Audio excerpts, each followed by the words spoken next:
Three Intel Extreme Masters champions walked into a bar with a Finnish Protoss. There's a joke in there somewhere, but I don't know what the end of it is. We're going to find out which of those four players qualifies this evening from Group B. Welcome to the World Championship Series Europe Premier League. It's time for more round of 16 action. Alongside me is Apollo. Terrific day yesterday. What are you laughing at? That intro. What? I thought it was original. It was great. It was punchy. Okay, good. Well, that's what it said on the rundown. Be punchy. Be punchy. Be punchy. So we did. What do you think of yesterday? Great day. Unfortunate, of course, to see Snoot go out. A big loss for the Europe Premier League. But it's good to see a Terran go through. It's always good to see Terrans do well. And I'm glad to have Vortex through again. And hopefully he can fight for the top. Indeed. I'm going to start off this evening as well with a short message. You may notice that we've started half an hour late, and our apologies for that, but unfortunately last night we had the mother of all storms here in Cologne and in Dusseldorf, and it saddens me to say, but 6 people lost their lives yesterday in what was a terrible storm. So our thoughts and prayers are with those relatives who are suffering today. It also meant that we had some delays in getting all of our people and our staff and our players here to the studio. I just wanted to explain to you guys just how big a storm we had last night and how serious it was. So, as I said, our thoughts and prayers are with those people. Group B today, we're going to move into uncharted territory for one man in particular. That man is a Frenchman. He's usually standing right next to me right now. It's the first time in the round of 16, and he could not have had, arguably, a tougher group to deal with. Yeah, this is a really difficult group. You've got the Boss Toss, who is the reigning champion, so of course just being in that guy's group is difficult. Welmu is one of the best Protoss players there is right now in Europe, and then you've got YoDa, weirdly to say, a rising player. That's really weird to say because he's been around forever, but he's lost a lot of that form over the years, but he's starting to regain what he used to have, so he's not going to be easy today. Yeah, very interesting groups. She said 3 Protoss, 1 Terran, the last one that we've got in the round of 16. Obviously, we saw 4 GG go through yesterday in an equally difficult group. Some might argue even harder group. It's going to be, in some ways, easier for him because he knows what he's got to do. He's got to beat Protoss players, so his practice regimes presumably would have been okay. Added into that is the fact that he lives in the same place as MC, so presumably that's going to help him. So it will help him and it will hurt him at the same time, because I speak with these guys a lot, I go out to dinner with these guys a lot, and I'm just put it out there, YoDa doesn't really beat MC in practice games. Pretty much never. So MC's on top of that, so if they play, it's going to be quite heavily favored towards MC. But what that does to YoDa is really increase his skill against any other Protoss player that he places against. And then you got First in there as well, who also assists with the training. Yes. So as long as he doesn't meet the people he trains with, because that's when he's weakest, anyone else I think is going to feel it. Okay, well, we're talking about friends. MC and Todd happen to be very good friends as well. A lot of respect, mutual respect between them. The only time they played, of course, Todd won 2-1. I say that because it was a little surprising, home story cut, but you know, they're good friends. You've got YoDa and MC who are good friends, which leaves us with the outcast in many ways, which is the man who, you know, he loves to cheese, he loves to mix things up, he loves to play a micro game, then a macro game, and he'll just throw all sorts of crazy stuff out, and that's Welmu. So we've said yesterday the Protoss was the wild card. Harston yesterday did rather well in the end. Welmu's kind of the wild card, but in a much more positive way, because he's probably, alongside MC, the favourite for the group. I would have to agree there. Definitely favourite to advance through. He's having a bit of issues again with his health, which has slowed down his training coming into today, which is always sad to hear from Welmu, because in a good day, he is one of the best. So that may affect his performances a little bit today, but for sure, he should be looking at top 2. Okay, let's take a look at the brackets and show you how the 2 matches are going to start off this evening in Group B. Welmu will take on YoDa in our first game. Todd will then play his very good friend and Protoss bro, or Brotoss as they've been calling them, MC in our second game. Dual tournament format, as you well know and love, of course. It's in the GSL and WCS across the 3 regions. The 2 winners will play each other for the first place in the group and a place in the round of 8. The last 2 will drop down to the lower bracket, play off against each other, and will play the loser of the winners bracket final. And obviously that will be the last place in Group B. We've got 2 players in there so far. It's 1-1 between Europe and Korea. Are we going to see a 3-1 advantage for Korea or Europe, or are we going to be seeing 2-2? I think we might see Korea edge out today. I don't want to say that and I don't want to see that, but I think it might happen. Okay, our first match is going to be Welmu versus YoDa. Those 2 players are currently waiting with the map veto, so let's check in with them. And whilst they do that, it gives us a little bit of a chance to talk about the 2 players and their styles. Very different. I mean, YoDa we haven't really heard from in a little while. Round of 16 WCS Korea Season 1 last year. Since then has been whacking away in Challenger, trying to get into the up and downs, and hasn't even managed that. And has now moved to Europe in Season 2 for WCS. And immediately he's on the pace. He's in the round of 16. What do you think that says about the level of competition between the two regions? What do you think it says about YoDa? The level between the two regions, of course, Korea is a big difference between Europe. But for YoDa, which is the more important part here, is that YoDa is a player who was struggling in the Korean region, moved to Europe, continuing to struggle because he just broke his confidence and wasn't playing very well. But with training and that house is the most important part of all of this, because they practice and train together.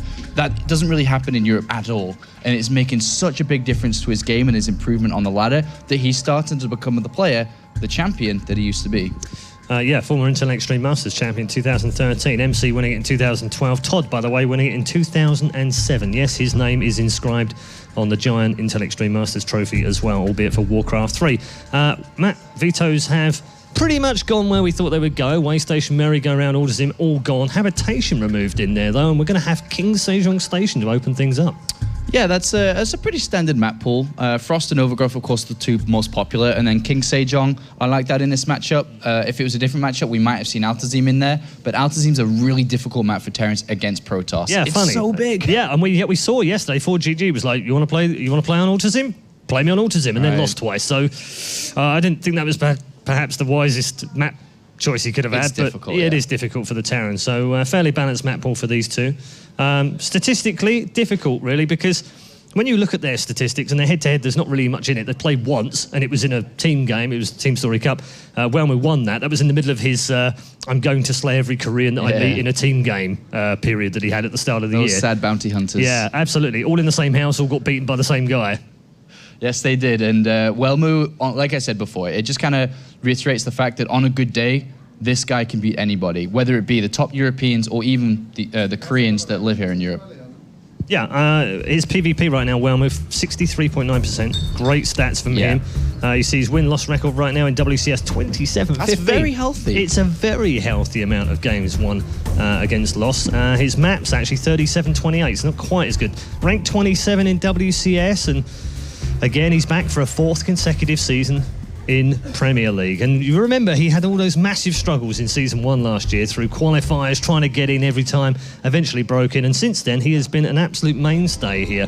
When you look back at his results, 5th, 6th, Season 2, round of 16, Season 3, round of 8 last season, and now yet again, round of 16.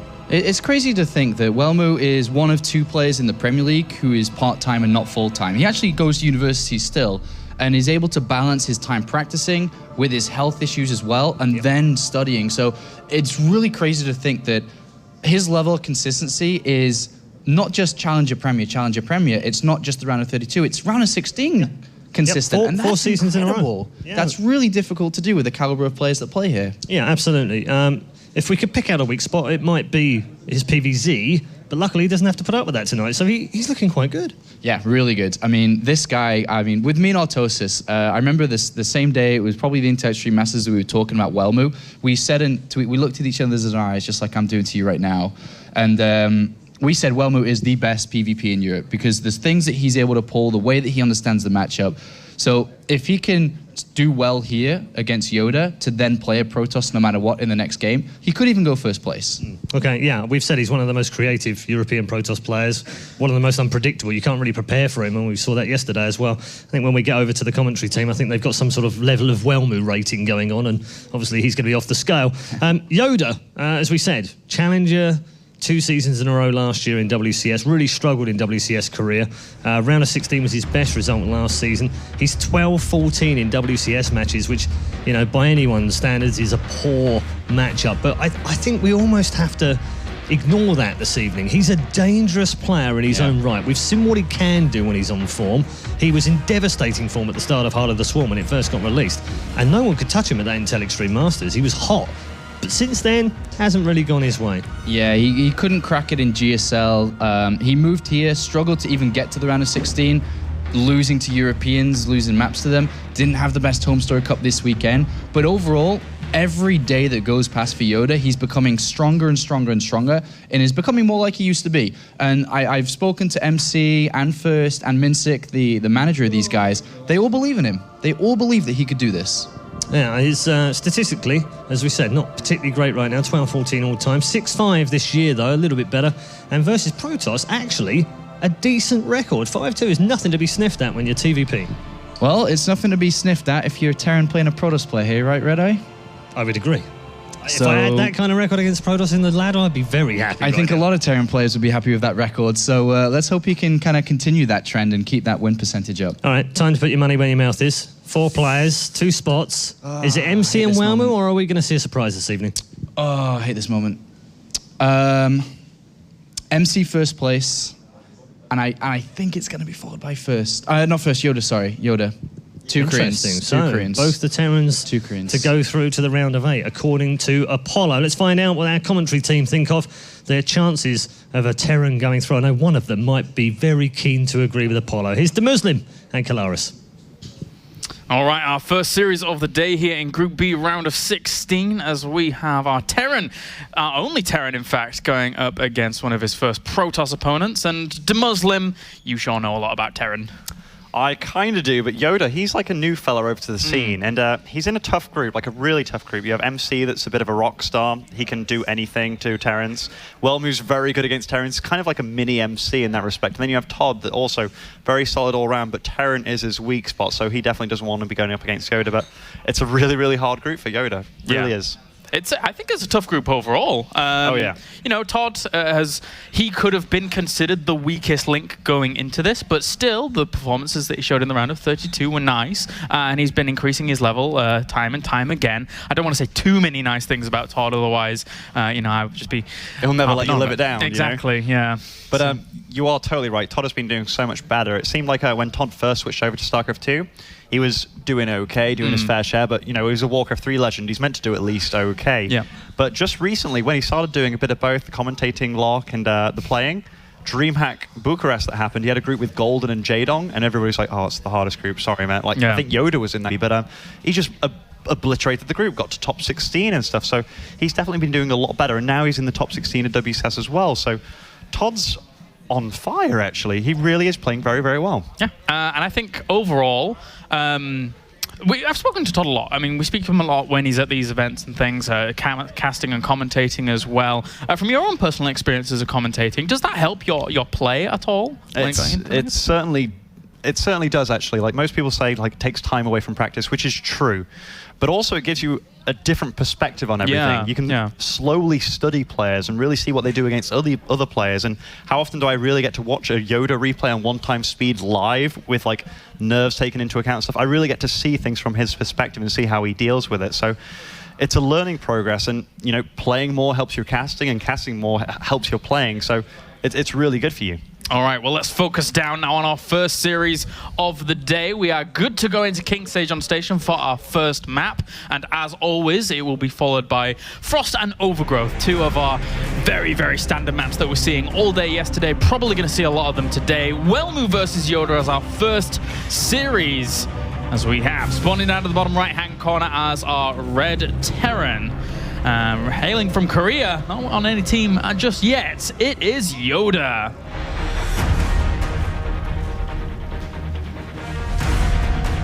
And up to the top left-hand corner, we have our blue Protoss representing Neurosoft. It's Welmu.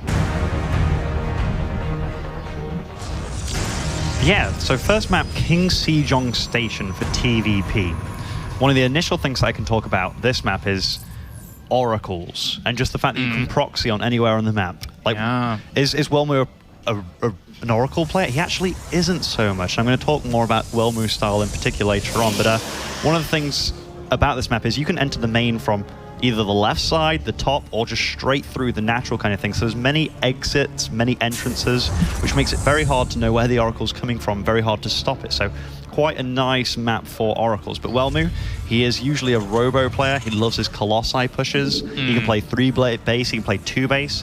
Very, very solid all-around player. And I don't know that much about YoDa's TVP style, but recently, just in the last month or two, when I used to play against YoDa, when anybody used to play against YoDa, it just felt like playing against any kind of foreign Terran. But just in the last month, he's been playing so much better. I don't really know what happened to him, but a lot of us in these private, like, European chats and stuff, it's like, man, YoDa got really freaking good all of a sudden. Like, they really do. Like MMA too. Like, had a recent surge of, hey, I'm MMA and I'm back, baby. So these guys, they know how to train, and they know how to train super efficiently. And YoDa, he's back. He really is. It's that gem hyperbolic time chamber, that training that goes on in there, very intense with the partners that he has. And we're going to see a lot of his TVP today, that's for sure, because he's not got another matchup to go for. And, you know, having people like First at MC to practice for in that is a really good spot for him to be in this group. So I think, you know, Apollo's prediction might be very, very clear here and evident, as YoDa only has the one matchup. He certainly does only have the one matchup, and that obviously makes things easier, but he also had a recent tournament where he got knocked out by Mana, I believe, or at least he lost against Mana.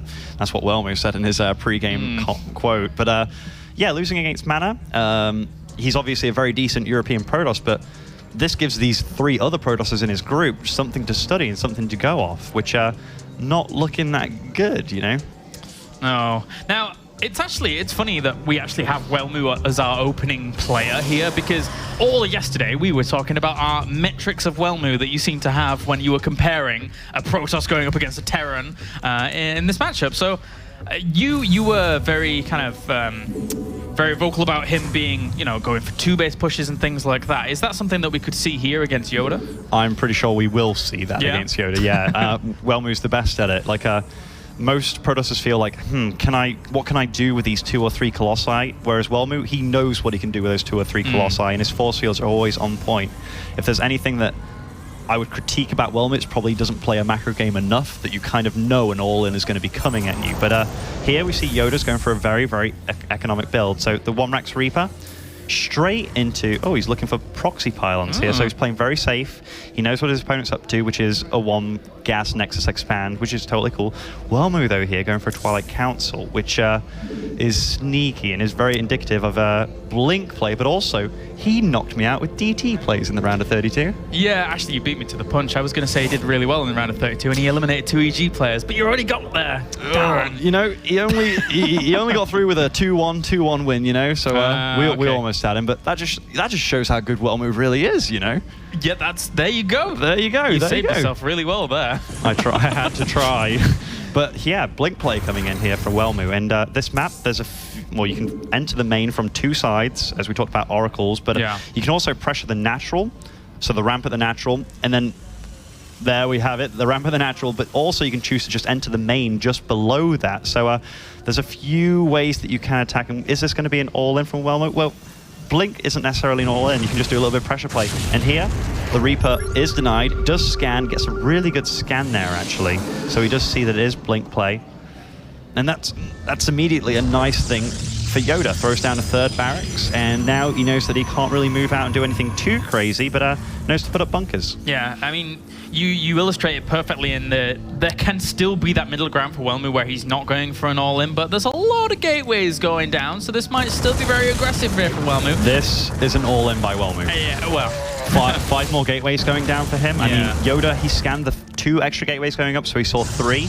Now we have 5 gateways. There's going to be 7 gateways here. This is crazy aggressive by Welmu, and YoDa, the scan was perfect. He saw everything he needed to, but then Welmu waited, then threw up his gateways. It was very, very smart by him. But the thing is, the Muslim, is that even if you are a Terran in this position and you see it coming, it's still not easy to hold off with the power behind it, right? Certainly not. And you see YoDa here putting up a bunker on either side of this natural, because there is 2 entrances to it. And then there's going to be 2 entrances to each side of his main too, so you don't know where this Blink Stalker attack is going to come from. You don't know how... this is really nice. They're picking off a Stalker and the Blink is displayed. But yeah, you don't know where the attack's going to come from. And also, he doesn't know what degree of an attack. This is going to be 10 out of 10 Blink Stalker pressure, but what he scouted was, hey, that's 3 gates, I can hold that off. But now, he's taken this seriously. This is very smart play by YoDa. Yeah, extra bunkers going down, reinforcing the location where those Stalkers are currently trying to enter that natural. Very, very important. Then try and relocate himself later on. But Welmu, from here on out, is likely just pressuring from this right-hand side. It's very difficult to him to run around all the other side, but there's no bunkers at the moment there. Yeah, he even salvaged the bunker on the left side. Moves forward, picks off a Marauder right there, and he's taking this threat seriously, but Welmu kind of moved back initially. He has this mothership core, so that gives him vision for the high ground here, so he could enter the main base, which makes it scary. But YoDa so far has held on. He's even got a a Widow Mine waiting there. So he's taking this as seriously as he should, and this is really, really smart by him. It's getting to the point now where Welmu's just trying to hit critical mass Stalkers, because anything else, transition out of this isn't going to work. You certainly mentioned it before, it's already an all-in from this point on. But again, the control that we see from Welmu time and time again with this Blink play is normally very strong. So we'll find out in just a bit if he's going to be able to pull this off. Welmu just kind of used a blink there and got spotted by YoDa, but he's just trying to make the army move out of position so he can go and pick off a vulnerable spot, and I think he may be finding it here. Empty bunkers. That's a nice little find that he does get, you're right. Now we're going to have to control back against this as best he can. Few of the Zealots do walk forwards to tank some of this damage against this Blink Stalker play, and the Time Warp is slowing down quite a lot of these units from getting forwards. There's actually not a huge amount of that bio firing up until they now pushed forwards, but the Blink control still holds on for Welmu. These are low Stalkers, but they're killing off everything. They certainly are killing off everything. 63 supply against 85, having to lift his Expo. The Expo looks like it's going to die actually here. Ooh, that's not good. Not good at all. With that, it crippled the economy. It means he's not going to have much of the opportunity to reinforce. The Widow Mines, though, holding strong as they're never going to be dealt with, unfortunately. He's going to have to use Blink Micro alone to deal with them because he doesn't have an Observer. So, but at the same time, YoDa trying to pull all of his SCVs to deal with this. He knows he's in desperation mode. There's very, very little he can do against that Blink play. And Welmu just kind of walks away. Like, he did the damage he needed to do. And YoDa, he's in a terrible spot right now. His economy is trash. Yes, the Widow Mines are up now, so Welmu can't really keep applying the pressure, but there is no need. The harvester count is still 42 probes against 14 SCVs. Baits the Widow Mines even. Welmu, he's dominating this game. He really is. Yeah, here come the Widow Mine drops instant. Well, the drop itself has been spotted over to that left-hand side. But with the Robo Facility behind all of this, and Welmu, the amount of damage he done now allows him to transition on behind it if he feels he's not 100% confident actually killing his opponent off. He's hunting that medevac too. He really is hunting it, and he is going to see it and then blink right in. Oh, YoDa reacts first actually there, so that was nice for YoDa, but what's he going to do with this? Yeah, Welmu very, very slow on the uptake there to try and deal with it, even shooting his own Nexus there for a second, as these Widow Mines will get burrowed and get a few kills. Hey, those that's are a good start. Yeah, those are some great detonates. 8 probes dead just from those 2 Widow Mines. So if he didn't lose his CC, that would have been great. YoDa would have been back in the game, but yeah. The supplies are very close, actually. And army supply-wise, much bigger army for YoDa. And YoDa knows that the army's probably back at base, or he will do pretty soon. He knows that his opponent had to resort to making cannons and stuff in his mineral lines. YoDa has to do something very, very soon. Yeah, it's going to be this army and nothing else, because right now he isn't even resupplying with the SCVs. So it's just army, army, army from here on out. I guess wait until combat shields and then just try and go for something. But by that time, there's going to be a few Immortals out maybe here with this. Armor's going to be finished, so it'll soak up that +1 weapons that YoDa already has. I just want to emphasize how scary Welmu is as a player, because we saw, this is a big Doom drop, but we saw how well YoDa prepared for that all-in, and Welmu still made it happen, and made it happen really well, but here, huge drop coming in. I'm going to try and do a lot of damage. The Stalker's out of position, so they weren't able to take down any of these medevacs upon entry. This is actually technically a good position against the Zealots on the right-hand side. A few of those units get choked up on it, but that's too many units for Welmu. He just has this place on lockdown. Yes, a lot of Stalkers end up dying, but YoDa trades away everything he has. GG. Welmu takes game number 1. Very well played by Welmu. He had a strat in mind, got scanned. It's like, okay, my opponent scanned me. That's an extra, 250 minerals that you spent. You lost your Reaper. You think I'm going to be doing this? I'm actually going to be doing this. And he microed it extremely well. He killed the rocks, kind of pulled YoDa out of position just for a second, but that second was enough for those empty bunkers to be totally taken advantage of, and well played Welmu. Yeah. It's just such a game of information, and Welmu will play around with you a lot when it comes to that. And you've already mentioned previously that it's not just the kind of 2-base Blink play that Welmu can bring to this matchup. There's also those Colossus-based builds that are very, very scary indeed.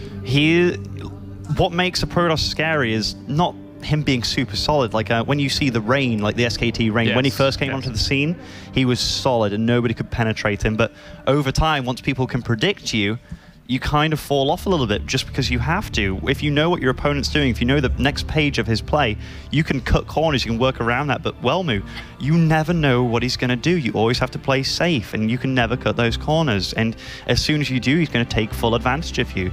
I remember playing against him in the round of 32. I started cutting corners, bam, there's DTs in my base, and I lost the game. So he can't be taken lightly. He really can't. Actually, that's a really good point that you make. Never forget about the DTs, because when you least expect him to do it, he'll just do it, just out of sheer randomness of throwing it in there if he's one game up or something like that. And that's a scary thing to go up against if you don't have enough scans and you don't have those missile turrets. So YoDa's got to be careful, because being one game down, when you're training with the likes of people like First and MC in that house, against a guy like Welmu, who, to be fair, is one of Europe's best. Welmu all killed that whole house, though. Yeah, that's what you have to did. remember. Like, you train against First and MC, like, those guys are top dogs. They really are. And those are two players that you never want to meet, especially if you're not playing 100%. But Welmu, yeah, he's just Welmu, man. Like, he's this Finnish guy that started playing really well about a year ago, I think. I think he continued studies, but about a year ago, he just started performing way better than anybody expected. And it wasn't as if he was doing something crazy, like cheesy, whatever. He was just playing extremely solid. In this game, we saw that it was a good showcase of, hey, I know this matchup, I know what the Terran's going to think when he scans me and what he's going to do, but I'm just going to take full advantage of that, and my micro will prevail. All right, well, getting into game number 2 now, as we have Frost, our map. Spawning up to the top right-hand corner, we have our red Terran. It is YoDa.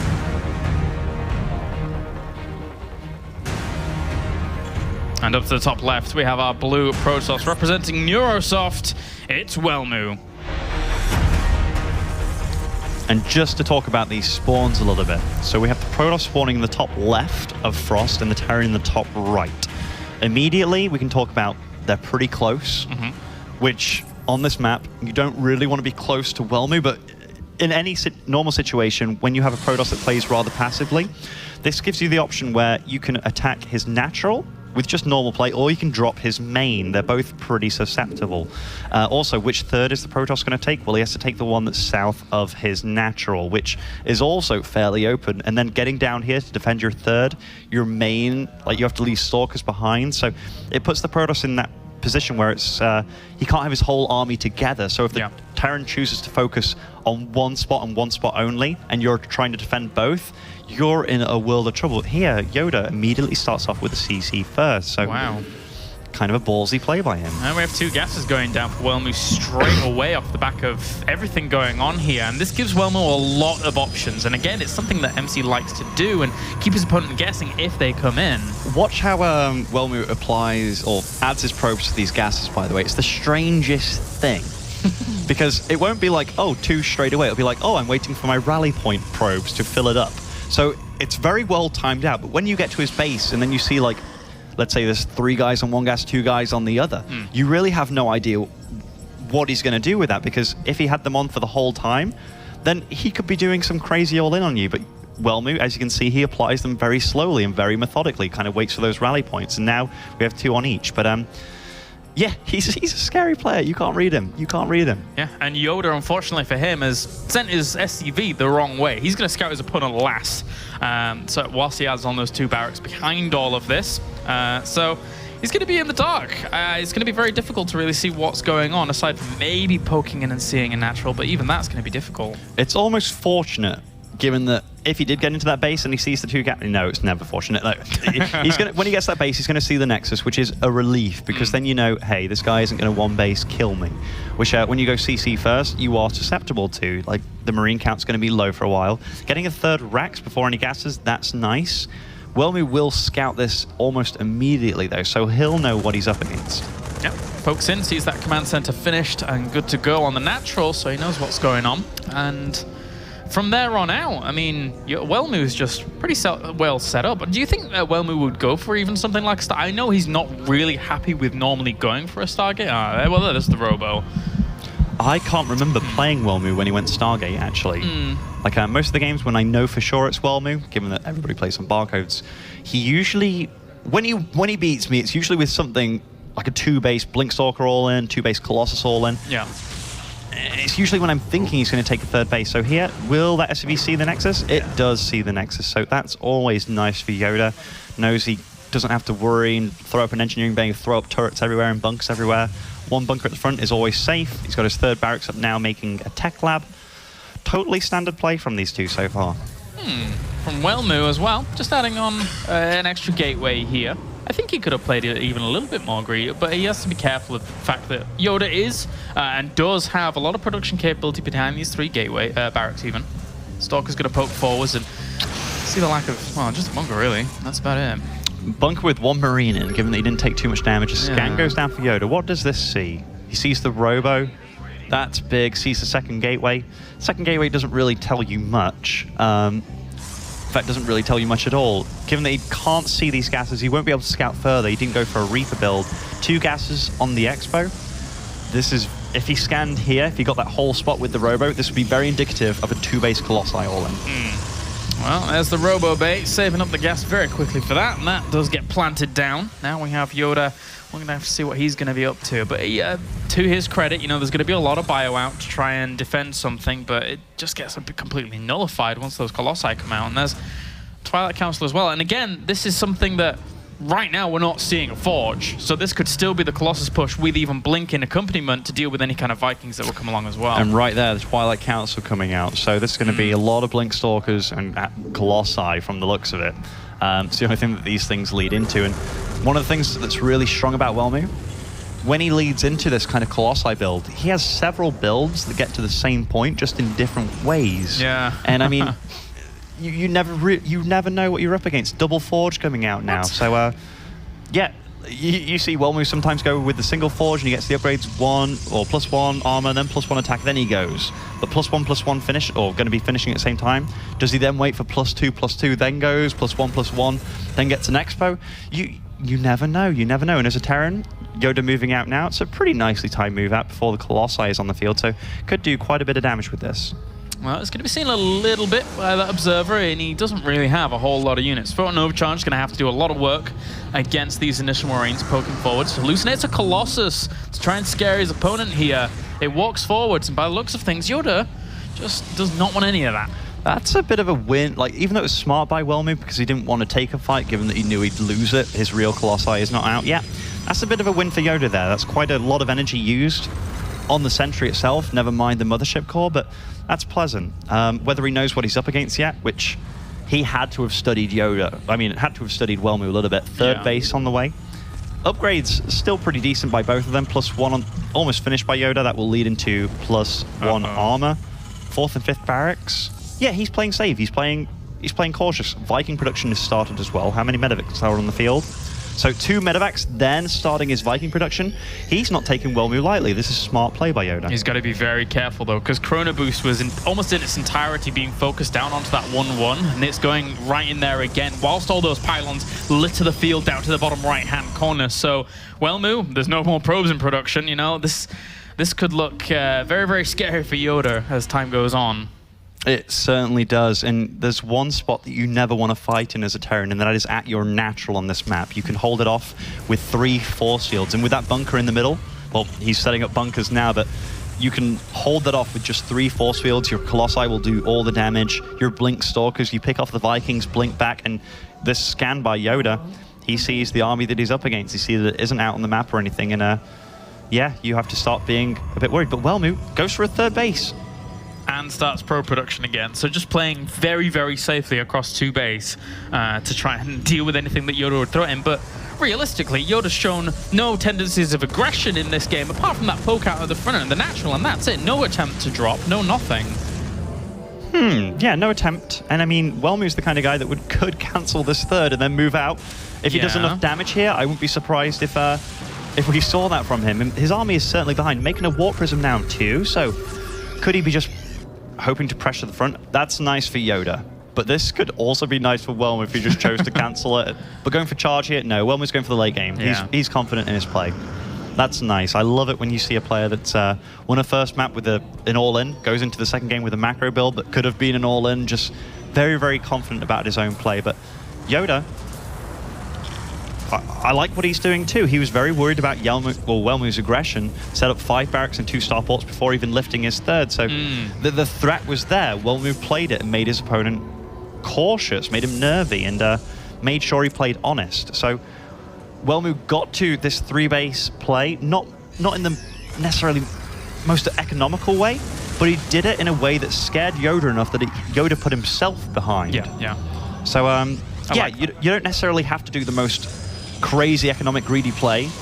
You can also do it scarily, but kind of badly. Not badly, but kind of make your opponent just kind of put himself behind that cancels out. And sometimes you can get ahead. And when you're a guy like Welmu, yeah, you have to take him. You have to take him seriously because the threat of an all-in is there. Yeah, it comes at every stage, and that actually comes, I think, with the way in which a player sets themselves up and portrays themselves throughout all tournaments, right?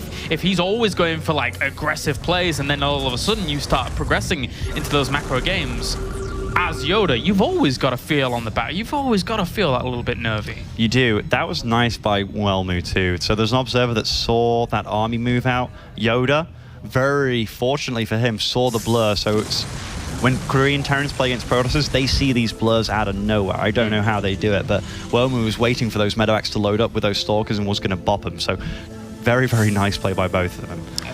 But yeah, you're totally right. That's what we saw from Hearthstone against the 2 very different Zergs yesterday. We saw Vortex, that the wild horse, like against him, you don't know what he's going to do. And with that, you can't really say, hey, I'm going to do this build every time and it's going to work, because he's going to do something different. Whereas against Snoot, he knew exactly how Snoot was going to play, played greedy as hell, and then all-in'd him, and it worked. And he did it 3 games in a row. So Welmu, he's a completely different kind of Protoss. Yeah, and that's what, in essence, makes the whole package of a pro player, I feel. Some guy that can portray an image and then go completely a different way, but also just kind of stick to that image itself and know when to use these kinds of things in these series. Right now, Welmu down in terms of supply, a little bit of supply block. YoDa has been rocketing up in terms of supply. And he's got 3 ghosts about to pop. So soon he's going to be maxed out, and Welmu is very, very far behind in that regard. Welmu's strength this game is the fact that he has good, in fact, great tech and good upgrades going. He's got all the tech he needs, getting Storm even. Throwing down Immortals too in his mix, going for that more robust army, ground army that can't be hit by Vikings, given that his opponent does have a huge amount of them. But yeah, well, I don't know how well YoDa controls his fights, but his APM is always off the charts. It's one thing that he always has. Going to keep going and finds observer after observer, keeping Welmu a little bit further in the dark. And any opportunity to kind of take a drop around the left-hand side and go on forwards is always going to be nice. This one's heading down to that pylon to kill off that one over there. Marine just spotting around, at least spots these zealots. So shutting down the zealot harassment is very, very good here for a Terran. It can be all too easy to fall a victim to this kind of zealot harass, but you're just cleaning up nicely. YoDa's doing very well here, but Welmu, he's just buying time. These zealots going to come in handy later on? Well, yeah, but once you reinforce, look at his bank. It's growing. He's getting a really solid army. That's 6 Colossi together. How many Vikings do we have on the field? 13 Vikings? That's probably not going to be enough for these Colossi, given that Welmu will definitely focus those Vikings down one by one with the Stalkers. Has exceptional focus fire micro. Yeah, maybe. Who knows, depending on the control that we see here from YoDa. He's fortifying himself up, though, is our Terran, as there was no kind of 200 max out thing that YoDa really wanted to push for here, as he is just playing it very, very passively, not really doing a whole lot, really letting Welmu come to him. Yeah, certainly. Welmu here, well, looks like he was trying to put up a 4th there, but the Marine did spot him. And his bank's growing ever so big. So where is Welmu going to throw down a 4th? Or is he just going to throw down several gateways and just hope for a big burst? Dark Shrine coming in, so he's opting more for late game here as time goes by, which I think is the right move for him. Every time YoDa wants to push out down a secret avenue, for example, he gets spotted by a zealot, or there's a pylon somewhere there to be able to spot it, or the watchtower's been controlled. Welmu now with that 4th base down to the bottom left, but YoDa is once again going for a few more drops, or attempting to, throughout this location. So I love these PFs, by the way. This is very Pult-esque. Yeah, it's very nice. Like, with these PFs, how do you engage a PF? Well, you can't. High Templar's moving forward, trying to get some storms in, but once that PF has formed, that's not a position that you can attack into anymore. Yeah, he's going to be on lockdown. It's very, very difficult to break forwards. You're right. I mean, he may try and poke with Colossi, but the Vikings going to be sitting above that. Nuke is on the way as well here for YoDa, so we could see some fireworks pretty soon. That was a lot of EMPs on a single High Templar. All his dreams of having any energy whatsoever are all gone in the blink of an eye. But good upgrades coming in for YoDa. YoDa just wants to buy time here for those upgrades, but wow, great storm on all these Vikings, though. All right, clipping those. Very good start there for Welmu. YoDa, though, is looking to seize an opportunity down to the bottom left with that drop as this High Templar strays forwards and realizes the Planetary Fortress has more range than he was anticipating. Eek.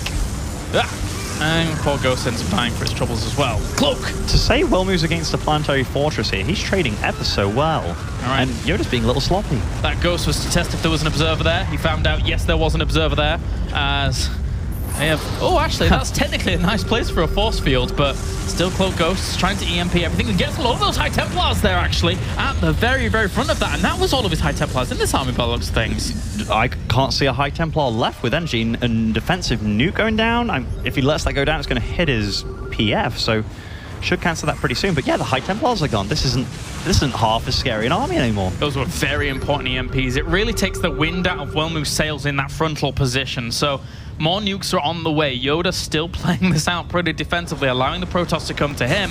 And with defensive nukes as well, whilst this drop is going on, he might be able to buy himself a little bit of time. But at least, well, with losing that, he's going to be able to do quite a bit of damage over at the fourth as well. Oh, strays a little bit forwards, though. He's going to take a lot of splash damage to that. EMPs land on some of those Archons at the front, but that entire army of YoDa is getting evaporated by this Colossi before the Vikings can really do their job. Yeah, certainly. YoDa kind of ran in there and just got trapped by this time warp. All the Colossi fired, and Welmu's army just absolutely smushed YoDa there. YoDa was not prepared for that fight whatsoever, and Welmu takes a huge lead here. As the blink forwards, some remaining 3 Stalkers looking to do some damage. Welmu lost his base down there, but it doesn't matter. Welmu. Wow, taking it 2-0. That was impressive stuff by him. I felt YoDa was not prepared for that fight whatsoever. He definitely got caught. You like to see Terrans kind of move forward with their Ghosts and Vikings in sync, so neither one really gets hit or takes too much damage from either the Storms or the Colossi, but YoDa really never got to do that. He was on the back foot, and Welmu just showed total control over that game. Great army control, and very, very confident in his play. Yeah, and I think it comes back to what we were saying throughout that game. It's that YoDa must have felt scared. I mean, Welmu kind of struck fear into him, and the third, was delayed. He was playing very, very cautiously with YoDa to compensate for that kind of fear, and then from that point on, there was no timing where Storm was being done, and then the perfect composition for our Protoss emerged. It was, great army by both of them, actually. Just the way that YoDa used it, he did get all those High Templars killed, but when your army's clustered on a ramp like that and there's 5 Colossi available, while your Vikings are going to kill the Colossi eventually, the Colossi is still doing a lot of damage. You really need to spread your army out. You need to catch the Protoss unaware. Or when I say unaware, you need to catch them in a spot and then spread your army out so the Colossi don't deal enough damage. But these Colossi, their laser beams were just going over the whole army. The Archons got in while there was EMPs landing on those, melting them. You saw the production tab, there was just like 12 Zealots. As soon as the fight started, 12 Stalkers the row after. So Welmu macroed very well and microed very well, and very convincing win by him. All right, well, that does it for our first series. Let's hear from the victor, our Finn in Group B, NRS Welmu. Thank you, Kalaris. Yes, a caster, a guy that only does all-ins, and a random Korean who once beat Mana. Easy wins, right? Yeah, apparently, yeah. Nothing more to say? Yeah, I didn't actually write that, but... Oh, okay, hold on. My secret thoughts, someone coughed my secret thoughts. Right. Yeah, I don't know how it was possible. Like, I was thinking that and it suddenly appeared on my Twitter, but maybe some new feature on Twitter or something. That's interesting because that happens a lot at ESL. It does. It happens an awful lot. And there's a particular Polish man that seems to be infiltrating Twitter feeds. Yeah, he seems to be around always, man. Right. Okay. Enough of the silliness. Congratulations. Great win. You said to me when you came off that all went to plan. So was that actually the plan? You wanted to, blink early, be aggressive in the first match, and then be very passive in match 2? Yeah, I wanted to mix it a little bit, but still play like quite standard, since I was quite confident. So, yeah, that was my plan, and it went just like I planned. You've played these guys in the Korean house quite a lot recently, particularly Team Story Cup. What is it about these guys? You just seem to be able to win against them every time. I don't know. Other foreigners seems to struggle against Koreans, but I seem to win more against Koreans. I don't know what's the deal. I guess the foreigners are better than Koreans, so... Oh, really? Okay. The foreigner smack talk is out there already. Listen, you, a year ago, were almost unknown on the scene. You were, you know, I would say a well-known player, but you hadn't really done much in terms of reaching round of 16s and what have you. You struggled to get into WCS in Season 1. We all know about how many qualifiers you played at the Challenger. But then from Season 2 onwards, you've hit round of 16 every single season. You're now one of Europe's top Protoss players. What has happened to you in the last 12 months? Why do you think it's gone this way? Well, I still just have got more experience playing offline. And yeah, just have played a bit more than I used to before that. And yeah, just, you know, when you play more and more, I haven't like got behind in skill, but I just always learn more and more and more. So it just goes up, at least so far. All right, well, congratulations on match 1. One more to come, and, well, maybe 2, but let's hope, just for your sake, just one more match. And MC or Todd, I guess it doesn't really matter to you, does it? Well, it would be nice to play MC since I seem to be doing good against Koreans, so yeah, MC would be better. All right, well, he wants MC, ladies and gents. That's Welmu, and he is the winner of our first game today, taking down the Korean Terran of YoDa. We'll be back after the break with match number 2 from Group B. It's 2 Intel Extreme Masters champions go head-to-head. It's MC versus Todd.